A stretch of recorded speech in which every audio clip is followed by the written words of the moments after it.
साल 2025 की पहली पुत्रदा एकादशी आ चुकी है और अगर आप अपनी जिंदगी में खुशियां, समृद्धि और संतान सुख चाहते हैं तो ये वीडियो आपके लिए है।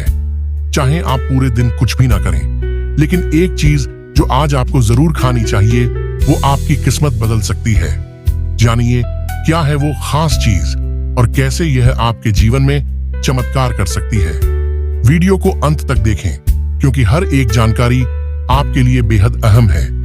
तो वीडियो को लाइक करें, चैनल को सब्सक्राइब करें और बेल आइकन दबाना मत भूलें ताकि ऐसी खास जानकारियां आप कभी मिस ना करें। चलिए शुरू करते हैं। 10 जनवरी साल की पहली एकादशी पर जिस घर में खाई जाती है ये दो चीज दौड़ी चली आती है माता लक्ष्मी। साल की पहली पुत्रदा एकादशी पर चाहे कुछ मत करना, लेकिन ये चीज जरूर खा लेना, चुंबक की तरह खींचा आएगा पैसा। हिंदू धर्म में बड़ा ही विशेष महत्व रखती है क्योंकि एकादशी की यह तिथि जगत के पालनहार भगवान श्री हरि विष्णु जी को समर्पित होती है। आपको पता होगा कि प्रत्येक माह में 2 एकादशी आती है और साल में कुल 24 एकादशी तिथि पड़ती हैं। धार्मिक मान्यता है कि एकादशी के दिन भगवान विष्णु की पूजा करने से जीवन के सभी कष्ट दूर जाते हैं और पुण्य फलों की प्राप्ति होती है। इसके अलावा पुत्रदा एकादशी के दिन भगवान विष्णु और माता लक्ष्मी के साथ साथ अन्य देवी देवताओं की भी पूजा करने से घर में धन धान्य में वृद्धि होती है। दोस्तों, आप सभी को बता दें कि साल 2025 की पहली एकादशी बेहद खास है और यह पौष माह के शुक्ल पक्ष की एकादशी तिथि पर मनाई जाएगी, जिसे पुत्रदा एकादशी या वैकुंठ एकादशी भी कहा जाता है। आपको बता दें कि पौष पुत्रदा एकादशी पुत्र रत्न प्राप्ति के लिए बहुत फलदायी मानी गई है। हिंदू कैलेंडर के अनुसार पुत्रदा एकादशी का व्रत प्रत्येक साल में 2 बार रखा जाता है। पुत्रदा एकादशी का व्रत रखकर सच्चे मन से भगवान श्री हरि की पूजा अर्चना करने से व्यक्ति को संतान सुख की प्राप्ति होती है और संतान को लंबी उम्र का आशीर्वाद प्राप्त होता है। साथ ही इस व्रत को सही तरीके से रखने से परिवार के सभी सदस्य मानसिक और शारीरिक रूप से स्वस्थ रहते हैं। यदि व्रत को विधि पूर्वक श्रद्धा पूर्वक रखा जाए तो भगवान विष्णु और माता लक्ष्मी की कृपा हमेशा बनी रहती है। इसके अलावा दोस्तों, पंचांग के अनुसार इस बार 2025 की पौष माह की शुक्ल पक्ष की पहली एकादशी तिथि का आरंभ 9 जनवरी 2025 को दोपहर 12:22 पर होगा और अगले दिन 10 जनवरी 2025 को सुबह 10:19 पर एकादशी तिथि का समापन होगा। ऐसे में उदया तिथि के अनुसार इस बार 10 जनवरी 2025 को पौष माह की शुक्ल पक्ष की पुत्रदा एकादशी का व्रत रखा जाएगा। इसके अलावा पौष मास की पुत्रदा एकादशी के पूजा के शुभ मुहूर्त के बारे में बात करें तो पौष पुत्रदा एकादशी के दिन भगवान विष्णु की पूजा के लिए शुभ समय 10 जनवरी 2012 13 से लेकर दोपहर 12:55 तक रहेगा। इस शुभ मुहूर्त में पूजा करना बेहद फलदायी होगा, जिससे आपको पूजा अर्चना करने का विशेष फल प्राप्त होगा।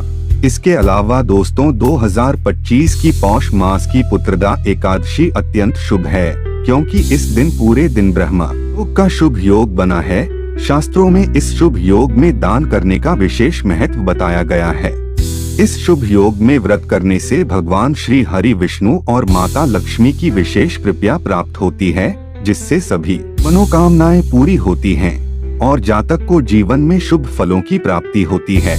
इसके अलावा दोस्तों, शास्त्रों में कुछ ऐसी चीजों का वर्णन किया गया है जिन चीजों का भोग साल की पहली पुत्रदा एकादशी पर भगवान श्री हरि विष्णु को लगाने और भोग लगाने के बाद उस चीज का प्रसाद के रूप में सेवन करने से व्यक्ति के अन्न धन के भंडार भर जाते हैं और जीवन में हर एक कार्य में सफलता हासिल होती है। जीवन में कभी भी किसी भी प्रकार की समस्या नहीं आती है। साथ ही शास्त्रों में कुछ ऐसी भी चीजों का वर्णन किया गया है जिन चीजों का सेवन भूलकर भी साल की पहली एकादशी पर नहीं करना चाहिए, नहीं तो भगवान श्री हरि विष्णु और माता लक्ष्मी आपसे नाराज हो सकते हैं और आपको जीवन में शुभ परिणाम की जगह अशुभ परिणाम देखने को मिल सकते हैं। साथ ही आपका भाग्य भी आपका साथ छोड़ सकता है, जिससे आपका जीवन दुर्भाग्य में बदल सकता है और आपके बनाए काम भी बिगड़ सकते हैं। ऐसे में इस वीडियो के माध्यम से मैं आप सभी को बताऊंगा कि साल की पहली पुत्रदा एकादशी पर भगवान श्री हरि विष्णु और माता लक्ष्मी को किन चीजों का भोग लगाना चाहिए और किन चीजों का सेवन इस दिन बिल्कुल भी नहीं करना चाहिए। लेकिन उससे पहले अगर आप भी चाहते हैं कि जगत के पालनहार भगवान श्री हरि विष्णु जी और माता लक्ष्मी जी का आशीर्वाद आप पर और आपके परिवार पर सदैव बना रहे, तो इस वीडियो को लाइक करें और चैनल को सब्सक्राइब कर ले और कमेंट बॉक्स में सच्चे दिल से जय श्री हरि विष्णु जय लक्ष्मी माता लिखकर अपनी हाजिरी जरूर लगाएं। तो चलिए दोस्तों, सबसे पहले जानते हैं कि साल की पहली एकादशी पर किन चीजों का सेवन करना चाहिए और किन चीजों का भोग भगवान विष्णु को लगाना चाहिए। नंबर 1, शकरकंद। जी हाँ दोस्तों, शकरकंद पुत्रदा एकादशी पर एक आदर्श सब्जी मानी जाती है, क्योंकि यह न केवल स्वादिष्ट होती है बल्कि यह सेहत के लिए भी बेहद लाभकारी होती है। इसे सेंधा नमक और घी में हल्का पकाकर तैयार किया जा सकता है। साथ ही शकरकंद को उबालकर या भूनकर भी खाया जा सकता है। इसके अलावा इसे मीठा और पोषक तत्वों से भरपूर माना जाता है। अगर आपने पुत्रदा एकादशी पर व्रत रखा है तो आप इसका सेवन कर सकते हैं, क्योंकि व्रत के दौरान इसका सेवन करने से शरीर को पर्याप्त ऊर्जा मिलती है। इसके अलावा शकरकंद भगवान विष्णु और माता लक्ष्मी दोनों के लिए प्रिय मानी जाती है और इसलिए इसे पूजा में अर्पित किया जाता है। इस सब्जी को भोग में अर्पित करने से भगवान विष्णु की विशेष कृपा प्राप्त होती है और व्रती को जीवन में शांति और संतोष मिलता है। नंबर 2, पालक की सब्जी। दोस्तों, पालक को एक प्रकार की शाकाहारी और सात्विक सब्जी माना जाता है, जिसे पुत्रदा एकादशी पर भगवान विष्णु को अर्पित किया जा सकता है। यह शरीर को ऊर्जा प्रदान करने के साथ साथ पौष्टिक भी होती है। साथ ही पालक को सेंधा नमक और घी में पकाकर बनाना चाहिए। इसके अलावा इस सब्जी को बिना प्याज और लहसुन के बनाना आवश्यक होता है, क्योंकि एकादशी के दिन तामसिक खाद्य पदार्थों का सेवन वर्जित होता है। पालक को हल्का भूनकर या सूप के रूप में भी खाया जा सकता है। यह पाचन क्रिया को दुरुस्त करने में भी सहायक होती है और शरीर को ताजगी प्रदान करती है। इसके अलावा पालक का सेवन करने से मन को शांति मिलती है और घर में भी सकारात्मक ऊर्जा का वास होता है, जिससे घर में सुख शांति और समृद्धि बनी रहती है। नंबर 3, तिल का भोग। जी हाँ दोस्तों, साल की पहली पुत्रदा एकादशी के दिन भगवान श्री हरि विष्णु को तिल का भोग अर्पित करना बेहद ही शुभ माना जाता है। आपको बता दें कि तिल को पवित्रता और सकारात्मक ऊर्जा का प्रतीक माना गया है। ऐसे में इस दिन तिल के लड्डू, तिल की खीर या तिल गुड़ से बने व्यंजन भगवान श्री हरि विष्णु और माता लक्ष्मी जी को अर्पित करें, क्योंकि तिल के उपयोग से पूजा में पवित्रता बढ़ती है और यह भगवान विष्णु को प्रसन्न करने का एक विशेष साधन है।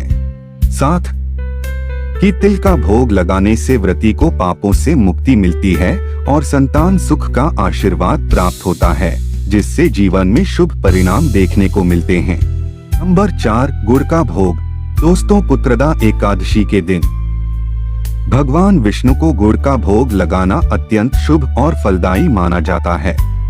ऐसे में गुड़ से बने व्यंजन जैसे गुड़ की खीर, लड्डू या पंजीरी भगवान विष्णु को अर्पित करें, क्योंकि गुड़ को स्वास्थ्य और मिठास का प्रतीक माना जाता है और इसे भगवान के भोग में शामिल करने से सकारात्मक ऊर्जा का संचार होता है।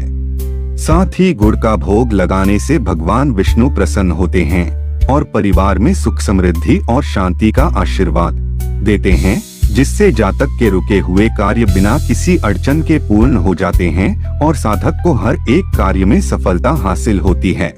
नंबर 5, दूध से बने व्यंजन। जी हाँ दोस्तों, पुत्रदा एकादशी के दिन भगवान विष्णु और माता लक्ष्मी को दूध और उससे बने व्यंजन अर्पित करना अत्यंत शुभ माना जाता है, क्योंकि दूध को पवित्रता का प्रतीक माना जाता है और इसे भगवान विष्णु के प्रिय भोगों में से एक माना जाता है। ऐसे में इस दिन दूध से बनी खीर, दूध में पके हुए मखाने या दूध से बनी मिठाई जैसे रसगुल्ला या संदेश का भोग अर्पित किया जा सकता है। लेकिन इन व्यंजनों को बनाते समय शुद्धता और सात्विकता का विशेष रूप से ध्यान रखना चाहिए। इसके साथ ही भोग लगाते समय भगवान विष्णु का ध्यान करते हुए मंत्रोच्चार करना चाहिए। यह माना जाता है कि दूध और दूध से बने भोग लगाने से भगवान विष्णु प्रसन्न होते हैं और व्रती को उनकी असीम कृपा प्राप्त होती है। नंबर 6, तुलसी दल। दोस्तों, हिंदू धर्म में तुलसी का पौधा बेहद ही पवित्र माना जाता है और भगवान विष्णु की पूजा में तुलसी का विशेष महत्व है, क्योंकि भगवान श्री हरि को तुलसी अति प्रिय है। ऐसे में पुत्रदा एकादशी के दिन किसी भी भोग में तुलसी दल अर्पित करना आवश्यक होता है। धार्मिक मान्यता है कि तुलसी भगवान विष्णु को अत्यंत प्रिय है। ऐसे में तुलसी के बिना भगवान विष्णु को भोग अर्पित करना भोग पूर्ण नहीं माना जाता है। यदि आप खीर, मिठाई या कोई अन्य सात्विक भोग अर्पित कर रहे हैं तो उसमें तुलसी का पत्ता अवश्य रखें। इसे भोग में रखने से भगवान विष्णु शीघ्र प्रसन्न होते हैं। साथ ही तुलसी को शुद्ध जल से धोकर भोग में सम्मिलित करें और इसे आदर पूर्वक भगवान के चरणों में अर्पित करें। यह भी ध्यान रखें कि तुलसी दल को नाखून से न तोड़े। इसे हाथ से तोड़ना शुभ माना जाता है और इसे एकादशी के दिन बिल्कुल भी नहीं तोड़ना चाहिए। नंबर 7, पंचामृत। दोस्तों, पंचामृत का हिंदू धर्म में बड़ा ही विशेष महत्व माना जाता है। ऐसे में पुत्रदा एकादशी पर भगवान विष्णु को पंचामृत का भोग लगाना अत्यंत शुभ माना जाता है, क्योंकि पंचामृत 5 पवित्र सामग्रियों से बनाया जाता है, जैसे दूध, दही, घी, शहद और चीनी। यह मिश्रण शुद्धता और पवित्रता का प्रतीक है। साथ ही पंचामृत तैयार करते समय इन सामग्रियों को शुद्ध बर्तनों में मिलाएं और भगवान के चरणों में अर्पित करें। इसके अलावा भगवान को पंचामृत अर्पित करते समय तुलसी का पत्ता डालना न भूलें, क्योंकि इससे इसकी पवित्रता और बढ़ जाती है। फिर पंचामृत को पूजा के बाद प्रसाद के रूप में ग्रहण करें और इसे परिवार के सदस्यों के बीच वितरित करें। ऐसा करने से घर में सकारात्मक ऊर्जा बनी रहती है और जीवन में भी सुख समृद्धि बनी रहती है। नंबर 8, फल। जी हाँ दोस्तों, भगवान विष्णु को पुत्रदा एकादशी व्रत में फल अर्पित करना बेहद शुभ माना जाता है। इस दिन पूजा में ताजे और शुद्ध फलों का उपयोग करना चाहिए। आप पुत्रदा एकादशी पर केला, सेब, नारियल, अंगूर या अनार जैसे फलों का भोग अर्पित करें। इन फलों को साफ और शुद्ध जल से धोकर भगवान के चरणों में समर्पित करें। पूजा में फल अर्पित करने का महत्व यह है कि यह सात्विकता और पवित्रता को दर्शाता है। साथ ही व्रती को फलों का प्रसाद ग्रहण करना चाहिए, क्योंकि यह शरीर को ऊर्जा प्रदान करता है और व्रत का पालन करने में मदद करता है। फलों को भगवान को अर्पित करते समय ध्यान रखें कि वे खराब न हो। तो दोस्तों, ये थी वे चीजें जिनका भोग पुत्रदा एकादशी पर भगवान श्री हरि विष्णु जी को लगाना चाहिए और स्वयं भी इनका सेवन करना चाहिए। आइए अब जानते हैं कि पुत्रदा एकादशी पर किन चीजों का सेवन बिल्कुल भी नहीं करना चाहिए। नंबर 1, शिमला मिर्च। दोस्तों, शिमला मिर्च जैसी सब्जियां भी एकादशी के दिन नहीं खानी चाहिए, क्योंकि ये सब्जियां तामसिक होती हैं, क्योंकि इनका स्वाद तीव्र और उत्तेजक होता है, जो पूजा के समय शांति और संतुलन में विघ्न डालता है। इसके अलावा तीखा और मसालेदार भोजन मानसिक तनाव और अशांति का कारण बन सकता है और व्रती के उद्देश्य से मेल नहीं खाता है। ऐसे में भगवान विष्णु को प्रसन्न करने के लिए सात्विक और शुद्ध भोजन होना चाहिए, जो मन और शरीर को शांति दे। नहीं तो आपको पूजा करने और व्रत करने का फल प्राप्त नहीं होगा और आपको जीवन में शुभ परिणाम की जगह अशुभ परिणाम देखने को मिलेंगे। साथ ही आपके घर में भी नकारात्मक ऊर्जा का वास हो सकता है। नंबर 2, बेसन और तला हुआ भोजन। जी हाँ दोस्तों, बेसन से बनी तली हुई वस्तुएं जैसे पकौड़ी, कचौरी और साबूदाने की कचौरी पुत्रदा एकादशी के दिन नहीं खानी चाहिए। तली हुई चीजें और बेसन के व्यंजन तामसिक होते हैं और शरीर को उत्तेजना देने वाले होते हैं। ऐसे में तले हुए पदार्थ शारीरिक और मानसिक शांति को प्रभावित करते हैं और यह पूजा के उद्देश्यों के खिलाफ होते हैं। इसके अलावा तला हुआ भोजन शरीर को भारी बना सकता है, जो एकादशी के दिन के साधना और ध्यान के लिए उपयुक्त नहीं होता है। विशेष रूप से बेसन के लड्डू और पकौड़ी जैसे तले हुए व्यंजन तामसिक माने जाते हैं। इस दिन केवल हल्के, शुद्ध और सात्विक भोजन का सेवन करना चाहिए, जिससे शरीर और मन दोनों को शांति मिले और पूजा के उद्देश्य में कोई विघ्न न आए, जिससे आपको पूजा करने और व्रत करने का फल प्राप्त हो सके। नंबर 3, बैंगन का सेवन। जी हाँ दोस्तों, पुत्रदा एकादशी पर बैंगन खाना पूरी तरह से निषिद्ध माना गया है। धार्मिक मान्यता है कि बैंगन तामसिक प्रवृत्ति की सब्जी है, जो शरीर और मन की शुद्धता को प्रभावित करती है। इसके अलावा पुत्रदा एकादशी पर ब्रह्मचर्य का पालन करना चाहिए और बैंगन काम प्रवृत्ति को बढ़ाता है। साथ ही बैंगन के अंदर सूक्ष्म कीड़े होने की संभावना रहती है, जिससे यह अशुद्ध माना जाता है। साथ ही बैंगन का सेवन मन को चंचल बनाता है और एकाग्रता को भंग करता है। ऐसे में अगर आपने व्रत नहीं भी रखा है, तब भी आपको तन मन में शुद्धता बनाए रखनी चाहिए। अगर आप गलती से भी पुत्रदा एकादशी पर बैंगन का सेवन कर लेते हैं, तो भगवान श्री हरि विष्णु और माता लक्ष्मी के साथ साथ अन्य देवी देवता भी आपसे नाराज हो सकते हैं। नंबर 4, करेले का सेवन। दोस्तों, करेला अपनी कड़वाहट के लिए जाना जाता है और शास्त्रों में कड़वी सब्जियों को तामसिक माना जाता है। साथ ही कड़वी सब्जी शारीरिक असंतुलन का कारण बन सकती हैं। ऐसे में पुत्रदा एकादशी के दौरान सात्विकता को बनाए रखने के लिए करेले की सब्जी से बचना चाहिए। इसके सेवन से मन और शरीर में अशांति उत्पन्न हो सकती है। अगर आप गलती से भी पुत्रदा एकादशी के पवित्र दिन पर करेले का सेवन कर लेते हैं, तो आपको जीवन में शुभ परिणाम की जगह अशुभ परिणाम देखने को मिलते हैं। साथ ही आपके जीवन और घर परिवार में नकारात्मक ऊर्जा का वास हो सकता है। नंबर 5, प्याज और लहसुन वाली सब्जियां। दोस्तों, पुत्रदा एकादशी के दिन प्याज और लहसुन जैसी तामसिक वस्तुओं का सेवन वर्जित माना जाता है। प्याज और लहसुन में तीव्र गंध और तामसिक गुण होते हैं, जो मानसिक और आत्मिक शांति को बाधित करते हैं। मान्यता है कि लहसुन और प्याज की उत्पत्ति राहु केतु से हुई थी, जिससे इन्हें अशुभ माना जाता है। इसके अलावा ये पदार्थ मांसाहारी भोजन की तरह शरीर को उत्तेजित करने वाले होते हैं और पुत्रदा एकादशी के दिन पूजा और व्रत के उद्देश्यों के साथ मेल नहीं खाते हैं। ऐसे में भगवान विष्णु और माता लक्ष्मी को प्रसन्न करने के लिए केवल सात्विक और शुद्ध पदार्थों का सेवन करना चाहिए।